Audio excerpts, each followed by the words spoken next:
my dears. Are you ready for another horrifying story? Today's story will be about a young man who sealed his fate by making a pact with the devil in search of fortune. A decision that led not only him, but everyone around him to face an evil force that not even the most profound exorcisms could contain. So grab your headphones, crucifix, holy water, and embark with me on this terrifying story. It was a cold, cold night when I received a phone call from John Harris, an old friend and pastor in a small, remote town in rural South Carolina. John was a man of strong faith and relentless determination, so when I heard his voice expressing concern, I knew the problem was more serious than he could explain over the phone. He was talking about a young man in his congregation, a young man named Daniel Reed, who had gotten involved in something dark in his desperation and was now facing consequences beyond his control. John insisted that I come to the Reed home as soon as possible, because he sensed that there was real evil lurking in the area. I set off early the next morning, heading for the small town, a community so isolated that time seemed to have forgotten it. As I crossed the city limits, I felt a melancholy enveloping the deserted streets and old mansions. The tall, gnarled trees along the path avoided the pastures with an eerie stillness, and the air was filled with the smell of damp earth and dry leaves, something that made everything there seem older, darker. I soon realized that in this town, people carried with them the weight of their own stories, and Daniel, as I would later discover, was just another soul trying to escape a fate that seemed inescapable. Daniel Reed was young, but his life was already burdened with tragedy and hardship. His father, a laborer, had died in a tragic accident when he was still a child, leaving Martha, his mother, to bear the burden of supporting the family alone.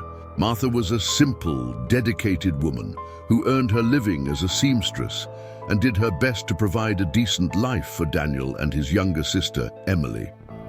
Life in their home was modest, and Martha tried to keep the peace, but the burden was evident. Every time she looked at Daniel, she saw in him a boy hungry for something that the city and life simply could not provide. Even as a child, Daniel was restless. While his friends were content to play in the local creek or to make do with what little they had, he dreamed of a bigger life, of wealth that he only knew about from the magazines and television shows he occasionally watched. As he grew older, his ambition grew more intense. He despised his mother's hopeless life and did not want to become just another city dweller without a greater destiny. To him, the simple life was a prison, and the thought of accepting that future tortured him more than anything else. He said he was destined for something greater, that he wanted to have the power and influence that, in his mind, would give him the respect and value he dreamed of. However, reality was as cruel as Daniel's dreams. His ambitions were thwarted by poverty, and over time, his desire to change his life turned into an obsession. As his family's financial difficulties grew, frustration took hold of him, and the idea of finding an easy way out began to dominate his thoughts. Perhaps it was desperation, perhaps anger at a life he felt was unfair. But one lonely night, Daniel made a decision that would lead him down a dark path with no return. According to John, on that fateful night, Daniel had left his home and met a stranger who promised a solution to all his problems. He didn't know where the man came from or why he seemed to know so much about his desires, but he was willing to do anything to achieve what he so desperately wanted. The man, with an enigmatic smile, made a proposal that Daniel found irresistible. He would have wealth and prosperity in exchange for a simple oath, a pact that would seal his soul. In that moment of despair and blindness, Daniel accepted without hesitation, giving up his essence in exchange for a future he barely understood. Upon arriving at the Reed home, I was greeted by Daniel's mother, Martha. Her eyes were sunken, marked by insomnia and anguish. She tried to hide her fear, but it was impossible not to notice the tremor in her hands, the hesitation in her steps. She walked us into the living room, where Daniel was sitting, head down, avoiding looking at me. He looked troubled, but at the same time, there was something strange about his face. When he finally looked at me, his eyes stared at me with a dark glow, something that went beyond anger or sadness. It was as if I was looking at someone who no longer belonged to himself. As I sat down across from him, Daniel began to talk about the pact in an almost mechanical voice, as if he were reporting something far away, as if he were someone else. He said that ever since the night he made the agreement, strange things had begun to happen.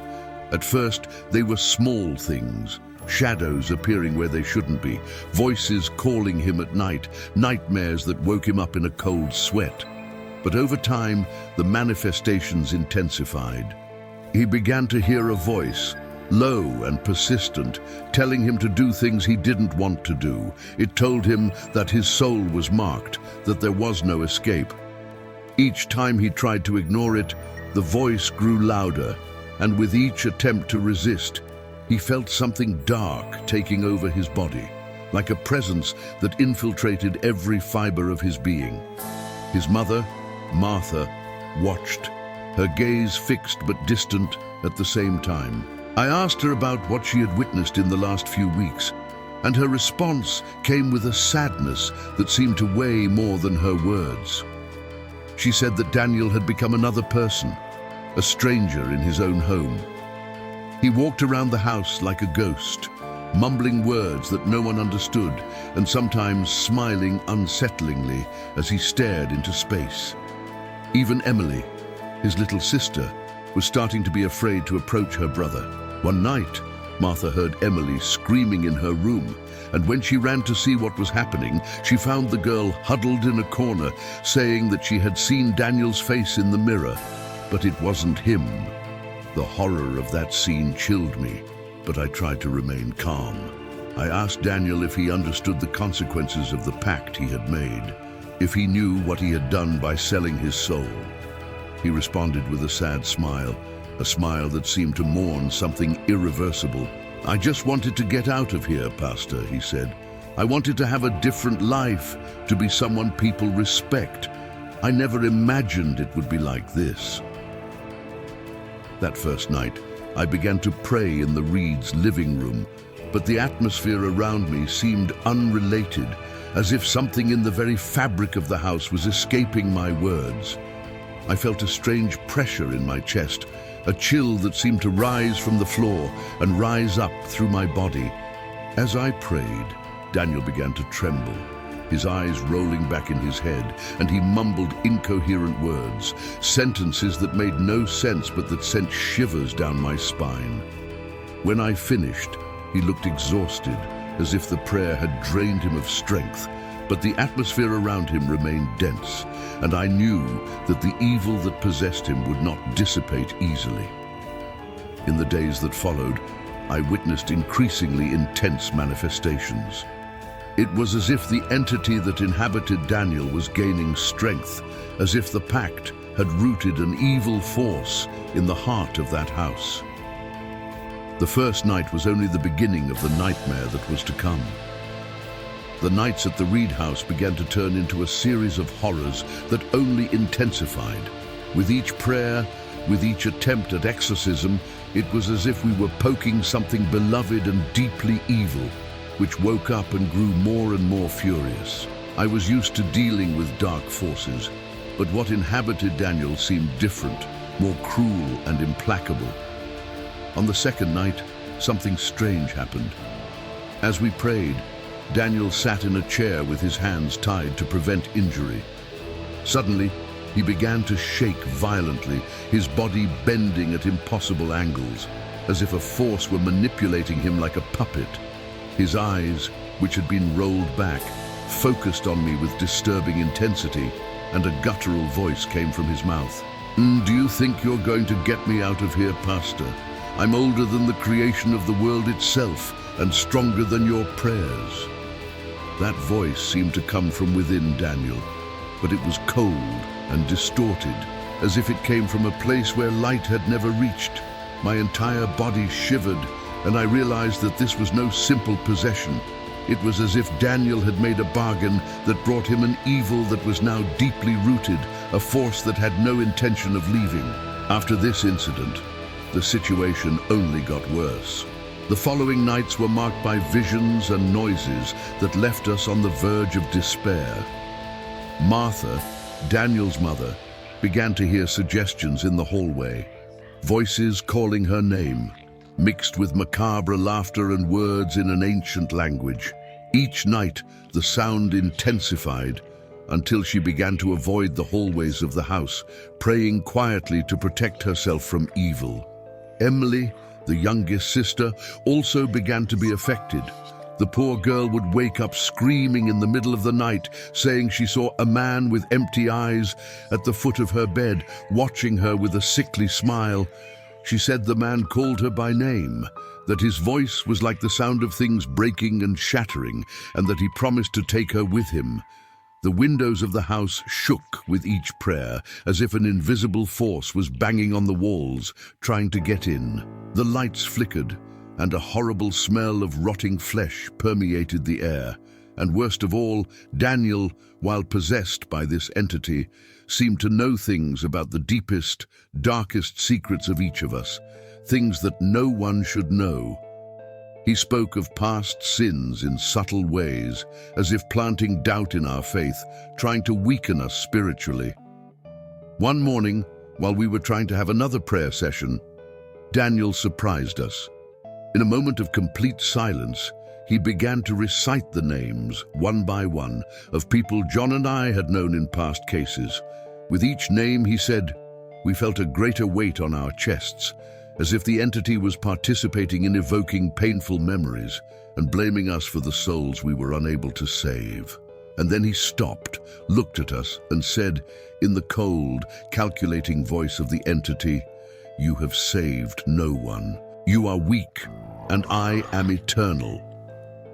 At that moment, John fell to his knees, sweating and shaking, and I realized that we were in a spiritual battle far greater than anything we had ever faced. The force that gripped Daniel was feeding on the fear, the guilt, and every shred of doubt that existed within us. Reed House seemed darker.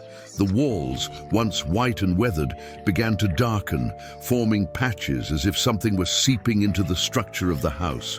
At night, the temperature dropped sharply, and even the air seemed to grow heavier, making it difficult to breathe. Daniel began to speak strangely, referring to himself as we instead of I, as if there were multiple presences within him. His voice changed pitch constantly, alternating between a childish, frightened voice and a deep, menacing voice that exuded evil. He referred to us as intruders, accusing us of attempting to steal or possessing him. And then, one particularly dark night, he uttered words that still resonate in my mind to this day. He is coming. He promised he would come, and I will be more powerful than all of you. The words echoed through the room, and a chill ran down my spine.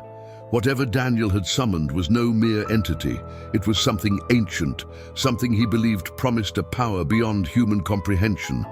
This promise seemed to fuel his desire to resist any kind of help, as if the entity controlled him completely, blinding him to any other possibility of salvation. After several nights of prayer and failed attempts at deliverance, I felt that the evil was only getting stronger. The visions became clearer, and everyone in the house, including me, began to see figures that disappeared as quickly as they appeared. These figures were elongated shadows, which glided across the walls and ceiling, watching us, laughing softly, as if they were part of the very fabric of the house. Emily, who could no longer sleep, began to have marks on her body, scars and bruises that mysteriously appeared during the night. She said that sometimes she would hear laughter next to her while she slept, a laughter that made the entire room freeze. Martha was exhausted as she spent the nights awake, trying to protect her children and keep the house silent so that evil would not be provoked. On Wednesday night, I decided that a full exorcism was needed, something more powerful and time-consuming than simple prayers. I knew the risks, but I felt that this was our only chance to free Daniel. With John's help, we began to prepare the ritual. We spent the afternoon fasting, praying, and gathering strength. But as night fell, something changed in the atmosphere of the house. It was as if the whole house was preparing for battle, as if the little ones knew what we were going to do and were preparing to face us.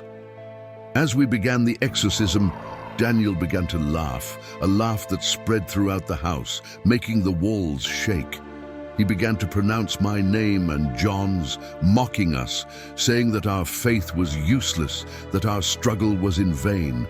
Suddenly, he stopped, looked at me, and whispered something that to this day I cannot forget.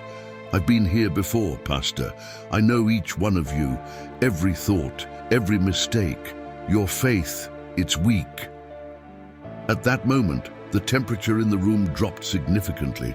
I could see my own breath, and the air around Daniel seemed to vibrate. Suddenly, he began to levitate, his body contorting unnaturally as the shadows around him closed in, as if they were hands trying to grab him, to penetrate his skin. The entire house seemed to vibrate, and the evil presence intensified, as if a veil of darkness enveloped us. Daniel, in the air, looked at me with a terrifying smile and said, in a voice that seemed to come from the depths, "He's coming, Pastor. And he doesn't want to set me free. He wants to take me completely." Suddenly, he let out a deafening scream, and the entire room was filled with thick smoke, a smell of rotting flesh and sulfur that made me instinctively recoil. The entity, which now showed itself in its full form, seemed like a shapeless mass of shadows and teeth, a shape-shifting figure as if made of living, pulsating hatred. At that moment, I realized that our faith was being tested to the extreme. The entity that belonged to Daniel was more than a vengeful spirit. It was a manifestation of the evil that he himself had summoned. That pact, sealed by ignorance and greed, had opened a door that we now did not know how to close. John and I began to recite the final words of the exorcism with all the strength we had in us, but the entity began to laugh, a laugh that echoed from all things, while Daniel writhed, his eyes rolled back, and blood dripped from his nose and mouth. Suddenly, Daniel stopped struggling and fell to the ground, exhausted. But instead of being freed, he turned his head, his face transformed into a mask of hatred and despair. The entity spoke through Daniel's mouth to laugh at us, and then muttered something that chilled my spirit. "I'm not leaving here, Pastor. He made a pact. He's mine. And now, all of you will be too." John stepped back, but I stepped closer, clutching the crucifix tightly, feeling a last shred of courage within me. I knew that if that entity remained, there would be no peace for anyone there. In an act of desperation, I held Daniel's head with one hand and raised the crucifix with the other, calling out for divine protection, reciting each word with an intensity I had not even known I possessed. Daniel let out one last scream, and for a moment the room was filled with a blinding light, as if the evil itself was being forcibly ripped from his body. The misshapen figure retreated, dissolving into smoke that seemed to writhe in pain, while Daniel fell, exhausted, his eyes returning to normal. However, deep in that dark, cold room, I believed that the entity had been expelled, but something still hovered over the house, a feeling that the pact would never be completely broken. Would Daniel be free? And for how long? He knew that evil would leave an indelible mark on his soul and his home, something that not even the strongest faith could erase. But that fifth night would be the most terrifying of all. John and I were already exhausted, our minds and bodies heavy from praying and fighting the evil presence that insisted on challenging us. The atmosphere in the Reed house was unbearable, as if the air had turned into a thick, suffocating substance. It was a darkness that would not be dispelled even by the light of the candles, as if the house itself rejected the presence of any light. Daniel had spent the day in a trance, sitting in a corner of the room, mumbling incoherent words. As midnight approached, he began to stir, moving erratically, his eyes glazed over and filled with suppressed fury. It was not the look of a frightened or remorseful young man. It was the look of someone possessed by a force that not only controlled him, but devoured him from within. The clock in the house struck 12, and at that exact moment, Daniel let out a deafening scream, as if something inside him was trying to break through the barriers of his body. The scream echoed through the house, making the windows and walls shake. A cold wind blew past us, even with the doors and windows closed, and the temperature dropped drastically, making the environment almost uninhabitable. It was a sign that something terrible was about to manifest itself. John, who was already visibly shaken, looked at me with an expression of pure terror. We knew that this entity was not willing to give in, and that the fight we were about to wage would be final. Daniel began to float in the air, lifted by an invisible force. His body contorted grotesquely, his limbs bent at impossible angles. His eyes, previously empty, now glowed with a sinister black light, and his mouth, although closed, emitted a sound that sounded like the wailing of several voices, screams and laughter distorted in a macabre chorus. The entity finally revealed itself in its most terrifying form. The figure that appeared next to Daniel was a shapeless, shadowy figure that seemed to twist and change shape every second, sometimes appearing as a tall, thin man, sometimes taking the form of a beast with sharp teeth and luminous eyes. The walls around us began to bleed a thick, foul-smelling black substance that slowly oozed out, forming words in a language I could not understand, but which emanated a horrific power. Daniel, still suspended in the air, opened his mouth and I, with a voice that was not his own, began to speak directly to me. "Do you think you can push me away, Pastor? I am eternal. I am the shadow that permeates men's desire. He called me, he wanted me, and now I'm part of him." My entire body shook, and I felt a weakness I had never felt before. That voice was not just a sound. It was a presence that reverberated inside me, making me doubt my own faith, my ability to win this battle. John, beside me, was murmuring prayers, but his voice was low and trembling. I knew he, too, was being affected by the overwhelming terror of that presence. An entity, now moving around Daniel, seemed to mock our every attempt at resistance. It moved away from me, still maintaining control over Daniel's body, and in an icy whisper said something that echoes in my mind to this day. He promised me everything. He wanted power. He wanted the world. And now, it's too late. Do you think your God can break what was sealed in blood? Those words struck me like a cold blade, and for a moment I felt a fear so deep that I almost despaired. But I knew that if I gave in, Daniel would be lost forever. With one last effort, I lifted the crucifix and began to recite an ancient prayer, a prayer that we only use in the darkest moments, when all seems lost.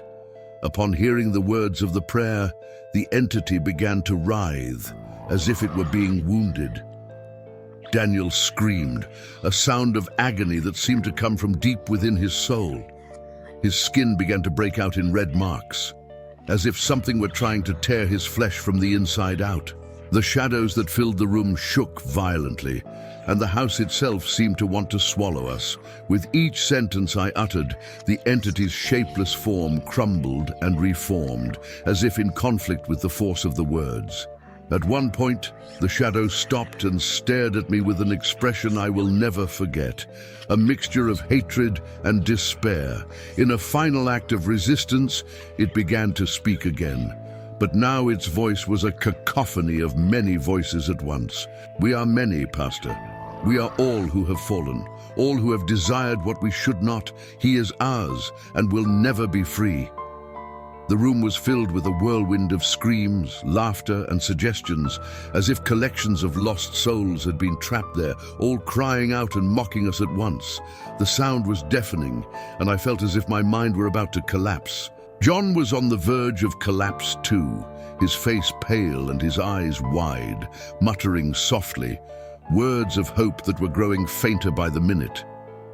In a final act of courage, I approached Daniel, holding his face with one hand and the crucifix with the other, and called upon all divine strength to expel that infernal presence from his body.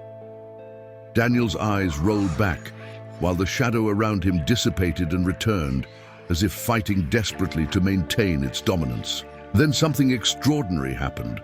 An intense light from nowhere filled the room, a clarity so powerful that I felt my heart fill with a peace I had not felt in a long time.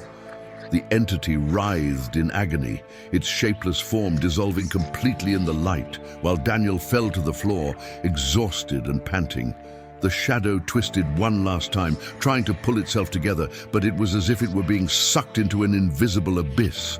And in a final instant of absolute terror, it uttered its last words. "This isn't over, Pastor. I will always be on the lookout, always be in the shadows of anyone who wants more than they should." With those words, the entity disappeared completely, dissolving into thin air like black smoke that dissipated into the light. The room returned to normal, and silence filled the space. A silence that felt both relieving and ominous, as if something was still present, hidden, waiting for the right moment to return. Daniel lay on the floor, weak but finally free. His body was marked by bruises and deep scars, and his eyes, now clear, were filled with tears. He looked at me, with a look of gratitude and regret mixed with that, and suggested a "thank you" that sounded like an admission of guilt and pain. John and I fell to our knees beside him and said one last prayer, asking that his soul be protected, that evil be kept from this house forever. But deep down, we knew that the pact would leave a deep mark on Daniel, a scar that would never completely disappear. After that confrontation, the atmosphere in the Reed house seemed lighter, but the feeling that something dark remained somewhere hidden still accompanied us. I knew that that entity, even after being expelled, had left a part of itself. I knew that once the door to evil is opened, it never closes completely. Daniel was finally free, but his soul was forever scarred. When the sun finally rose over the Reed house, the surroundings seemed different, almost unrecognizable. A lightness hung in the air, but at the same time, a feeling of emptiness filled every room. Daniel was weak, pale, but for the first time in days, his eyes were clear, free of the shadows that had plagued him. He looked around with a blur of confusion and regret, as if waking from a nightmare he could barely remember. Yet the mark of what he had lived was there, etched in every line of his young face, but aged by the traumatic experience. Daniel's mother, Martha, came to him with tears in her eyes, wrapping him in a hug full of love and grief. Emily, who had spent the last few days terrified and afraid to approach her brother, now watched from afar, still uncertain about his release. John and I were exhausted, our bodies and spirits worn out, but at the same time, a strange calm settled over us. We knew we had driven out an entity, but we also knew that something had been left behind. As Daniel recovered, I watched him, trying to understand what he still carried. I knew from experience that possession of this kind leaves deep scars, and that evil, even when expelled, does not completely abandon its prey.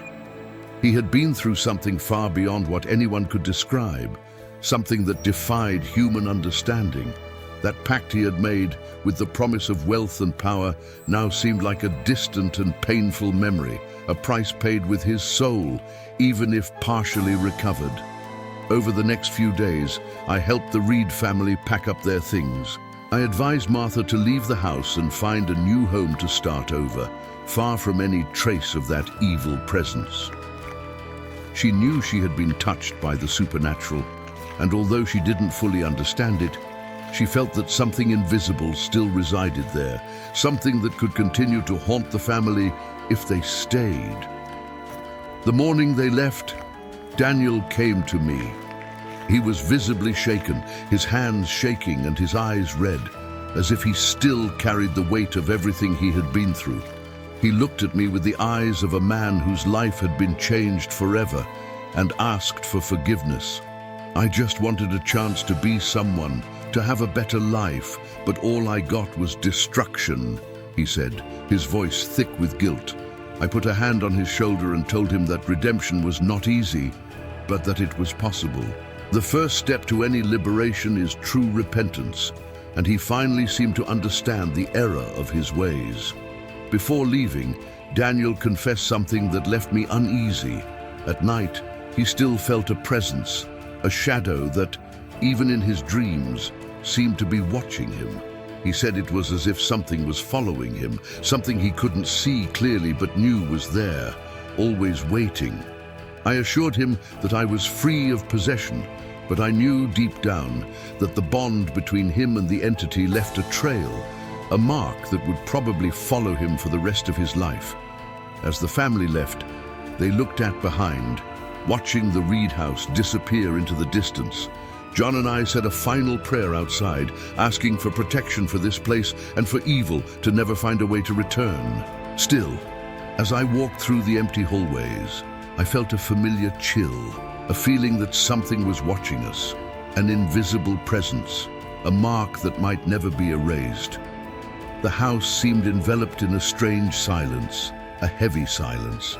After Daniel and his family returned to normal, I continued to follow from a distance the state of mind of this young man who had been so devastated by his choices. Reports reached me from neighbors and acquaintances that Daniel had become a reclusive and silent man, avoiding any prolonged contact with people and devoting himself to charitable work. It was said that he was spending his days helping out at a nearby church, seeking redemption through acts that could somehow remedy what he considered his greatest sin. But I knew that Daniel was not completely free. In the years that followed, I learned that he never found true peace. He never married, never had children, and seemed burdened by an invisible weight, a burden that only he understood. Despite all his efforts to redeem himself, he confessed, in one of the letters he sent me some time later, that he was still tormented by dreams. He saw shadows watching him from afar, indistinct figures that mocked his attempt at salvation. In these dreams, he heard a familiar voice whispering, reminding him of the pact he would never forget. In one of the letters, Daniel wrote, "Pastor, sometimes I feel like you are still at home." These words troubled me deeply, for they knew that for those who make pacts with dark forces, freedom is never complete. There is always a price that continues to be paid, even after liberation. On one occasion, an old friend who was passing through town visited the ruins of the old Reed house. He said that as he approached the property, he felt an inexplicable chill and shadows that moved quickly, as if something still resided there, hidden in the dark and forgotten corners of the house.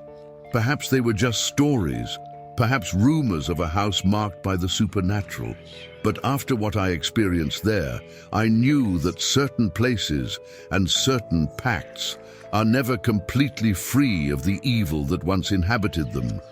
I end this story with a warning. The case of Daniel Reed taught me, more than any other, about the nature of evil and the price of the choices we make. The devil, when called upon, exacts his price, and he does not forget. Pacts made in desperation, no matter how great the promises, are doors that once opened never completely close. Daniel paid dearly for his ambition, for his eagerness to be someone, and even though he found a way to live, the shadow of his mistake will follow him forever.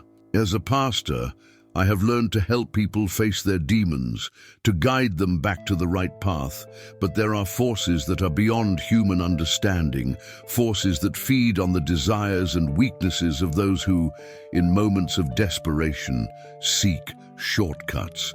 And this story, which seems so distant, may be closer than we imagine. Because all of us, at some point, will face the call of the shadows, the attempt to get what we want without thinking about the consequences. So I share this story not just as an account of an old case, but as a warning. No matter what, no matter how tempting the promise, no matter how desperate we are, we should never seek what does not belong to us.